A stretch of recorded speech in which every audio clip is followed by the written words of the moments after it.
My name is Kyle Young. I'm right here from Hamilton, Ontario, Canada. I am the lead singer of Death Perception and the drummer of Toxic Valve.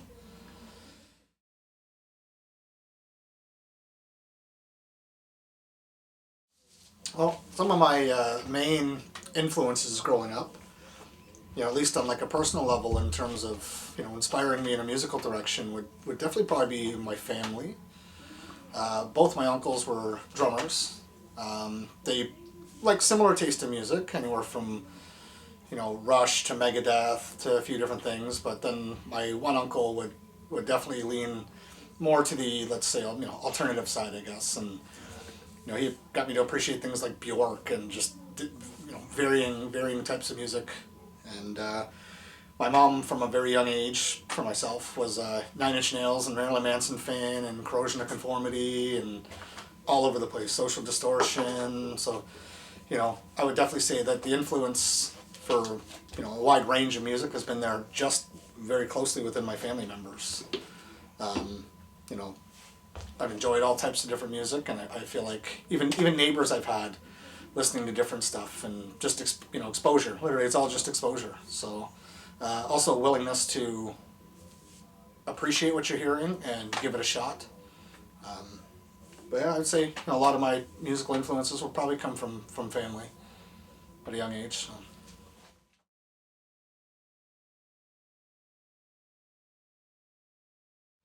So when it comes to me getting into hardcore and metal music and even punk and stuff like that, I would say it's definitely being raised around predominantly radio friendly music, I guess, and eventually just getting sick of almost being teased with edgier music. I didn't really play any guitars or anything. I was more of a drummer and stuff like that, and somebody singing along to songs. So I didn't really understand down tuning or any of that kind of, why the song sounded cool and where to find it necessarily. But eventually you started coming across more songs that just leave out the radio-friendly kind of sappy, whiny shit. And next thing you know, you're knocking on the door of hardcore and punk, and eventually moved into metal as well. And to me, it's just, it has to be upbeat. Still to this day, probably one of the things that bothers me the most about radio music is that it's very slow. I understand people don't want to listen to screaming, I understand people don't want to necessarily hear shredding guitars, but even just the tempo of radio music just kills me, and I literally just don't have an ear for it. So I would say just, lack of aggression and lack of speed probably pushed me into hardcore and metal, and obviously punk, because they're all kind of intertwined at the end of the day. So yeah, I would definitely say that's where I got my loving for metal.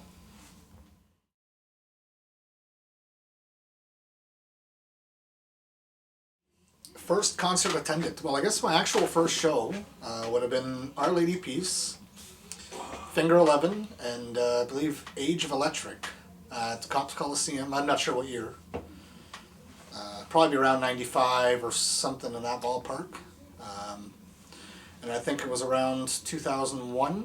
I believe my first actual metal show that I got to go and attend would have been the Summer Sanitarium tour with Metallica, Linkin Park, Limp Bizkit, Mudvayne, and Deftones. And at the time, I was a pretty big Mudvayne fan, so I was really excited to get to actually watch them live. I was okay with getting to see Linkin Park at the time, and Limp Bizkit, it was a fun show. Metallica was incredible to see live. That was literally just mind-blowing. But that even at that point, still for a first metal show, you've heard of Metallica. They've been around for a long time. They play some killer shows, so it was cool to actually get to see the vets kind of doing their thing, right? But yeah, I'd say that those are two of my first, significant shows for each scene, if you would. And then from there, it's just a bunch of local shows. Getting to experience some local metal for people in my own city, and get into that scene, but at a pretty young age. So I was happy about that. So it's good.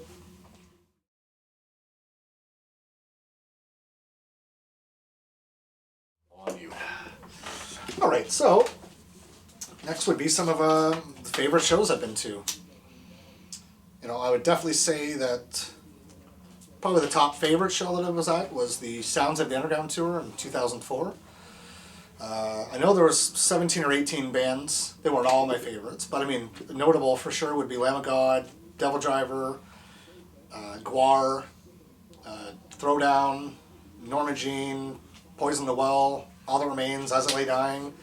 Like for myself, that was a fucking just crazy day. Like I, was all about the bands there. Getting to see Metallica, Linkin Park, Limp Bizkit, Deftones, and Mudvayne all in the same bill definitely probably tops the favorite list of shows that you get to attend. Seeing Slipknot in Downsview Park, and getting to watch thousands of water bottles getting thrown around during Disturbed set. That's something you're never gonna forget. I've seen Devil Driver countless times, and Dez is really good with interacting with the audience, and I've had a few really fun interactions with Dez. I took a Necro t-shirt that I used to wear back in the day that said "I need drugs" on it, and right in the middle of their set, I can hold up my shirt that says "I need drugs," and I get Dez who says to me, he's like, "No, bro, you don't need drugs." He's like, "You need weed, not pharmaceutical drugs. You need weed." And just little small things when you get to interact with some of your favorite bands. Getting to watch Threat Signal open for Children of Bodom. They're some of our friends now, and get to play shows with them. But for a long time, Threat Signal was the top tier band. I mean, they still are. But to get them opening for Children of Bodom, and just being a part of that whole night, and it was fun getting to watch your friends, so to speak, and just people you admire and appreciate out there crushing it and living up their dreams too. So there's literally just an endless list of shows. I mean, watching Lamb of God and Hatebreed, Hatebreed and Cannibal Corpse, like it's just so many different shows that are that top that favorite scale.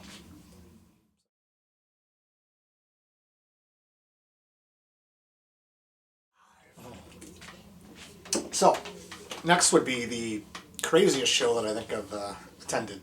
I mean, don't get me wrong, there's been a bunch that have been really good. I've been in a few Wall of Deaths from Lamb of God that were pretty intense. I've done the Jump the Fuck Up from the Pit with Slipknot. They started it. That was fucking awesome. That was crazy. But probably one of the craziest moments, and also least expected, I guess, moments, would actually be from the Sounds of the Underground tour back in 2004. And it was during Throwdown's set. Now, I don't know how many people are familiar with Throwdown, but they're raging, they're pretty heavy, and they had a lot of kids in the crowd who were, kind of throwing around and sort of two-step dancing and just getting wild. And there was a lot of older people in the crowd who were not necessarily prepared for that, or maybe aware of that happening. And there were so many different bands on that bill that it's going to bring everybody out.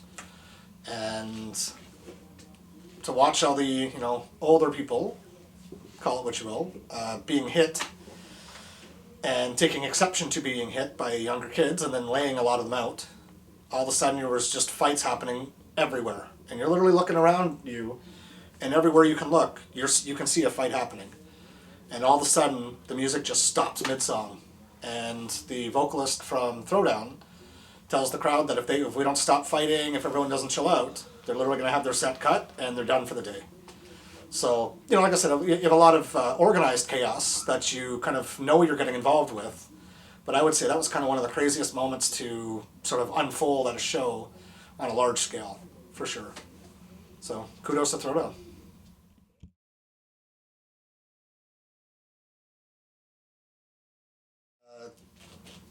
Past and current bands. It's pretty easy. Many years ago, I had just a project with some friends. I don't even think we ever called a title to anything. It was just jamming. Just getting a feel for it all. And I want to say about 10 years ago, maybe, somewhere in that ballpark. My friend Ryan and I decided that we were going to start a band, and he'd play guitar. We didn't have any other members at the time. We had no drums, and I knew I wanted to be a vocalist. So we started getting Ryan to, write some riffs and just structure some songs together. And eventually I found a absolute piece of shit fucking electronic kit to buy. I don't even want to call it a kit. It was literally just some bars and some pads. It's pretty ghetto, but we made do. And it allowed me, I'm not even a drummer necessarily at the time. but I had the heart to want to try. I guess it's, well, all I can really say is that I wanted to do it, and I thought at least if I tried to lay something down, it would give me something to put some lyrics over. And so Ryan and I sat there and hashed out probably about 6 songs or something like that, with me on drums, him on guitar, and because the electronic kit I had kind of forced us to use the computer to be able to hear the drums.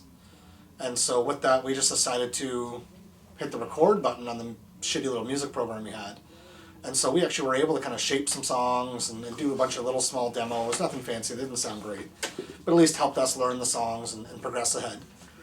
We finally found a bass player who was willing to commit to a project. We found a jam space so we could at least get that on the go, and then we decided to give ourselves a title. And at that point we called ourselves Democide, which to us meant death by government. And still probably the biggest issue I think that was facing us was we never got a drummer. We had found somebody to play drums, but they didn't own a drum kit. And so I was able to kind of step away and focus on just doing vocals at that point. But the only place we could, have our songs come to life was in the jam studio. None of us had ever booked shows. None of us had any real insight on how to bridge that gap yet. And so that project ended up just kind of fizzling out. Everyone stopped jamming. We just, went our separate ways, I guess.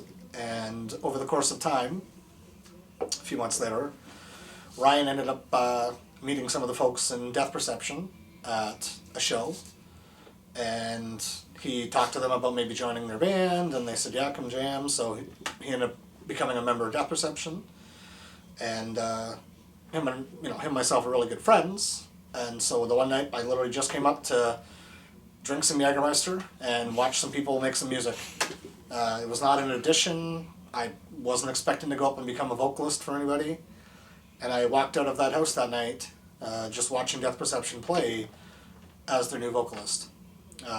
Nathan Frazier had actually set up a microphone for me, and he literally said, hey man, if at any point you like what you're hearing and you feel comfortable, just come start screaming. And literally 2-3 songs in, and I'm a few shots deep, and we're making some noise.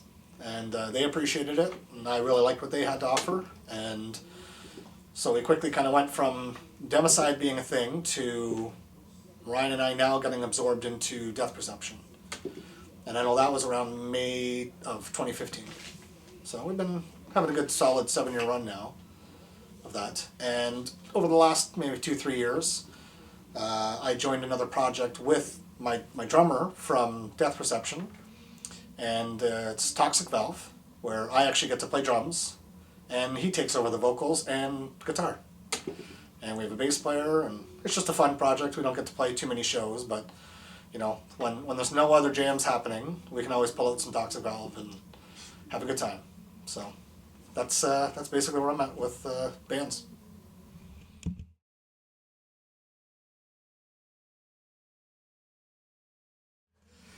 All right, so now we're going to get into the juicy stuff, the meat and potatoes, if you will.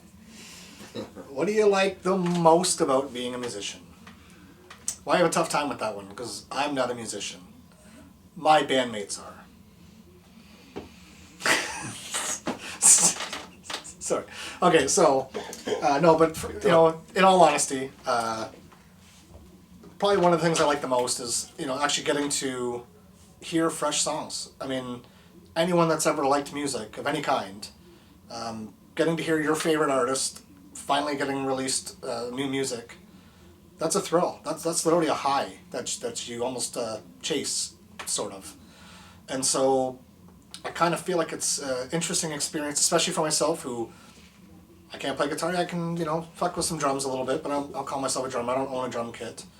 So for myself, getting to watch other musicians put together their ideas and actually make some fucking audible, awesome music that really ties together well, and it's punchy, and it's brand new. It's literally coming from the heart. It's stuff they've just written, and watching people find ways to make it work together, and the camaraderie that has to go and take place sometimes for music to work and for ideas to gel. I would say it's kind of the best part I think about getting to be around musicians and, if you will, being a musician, is just seeing the craft of music actually taking place. Obviously, just any interaction with fans and other people who are music lovers and are like-minded. I mean, when you're around musicians and people in the music world, you just interact with so many more people than if you're caught up in another side of the life, if you will. Probably one of the things I like the least about being in a band or being a musician, if you will, would be the fucking loadouts at the end of the night. I don't think anyone likes loading out gear at the end of the night. The shows are great, and you had an awesome time. But you're fucking sobering up, it's late, you gotta carry all your shit out to your car, and then still get home at like 4 in the morning. You know, it's a good time, but it's a late time. So that's probably one of the things I like the least about it. Just fighting with people in terms of, you know, arguing about politics, shows, pay-to-plays, all that kind of stuff. I mean, most people, I think, you're just down to play shows. And it's kind of unfortunate when your band gets to a point where you're so big you have to kind of be cautious of what shows you take and who you're playing with and stuff. Most people I know that like music just want to fucking play music. They'll play for 10 people, they'll play for 1,000 people, they just let them play. And so yeah, I would say probably least favorite thing would be loading out and negativity.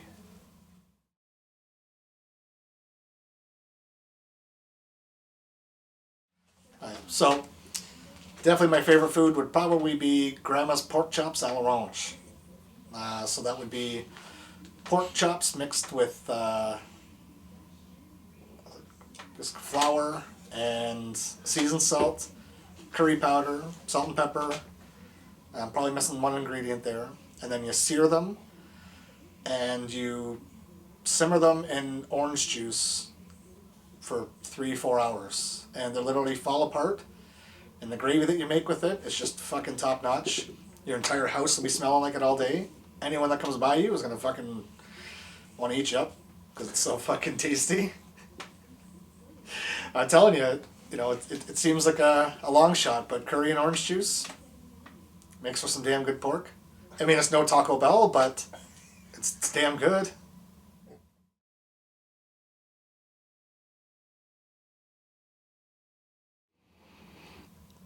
And this is my most useless talent.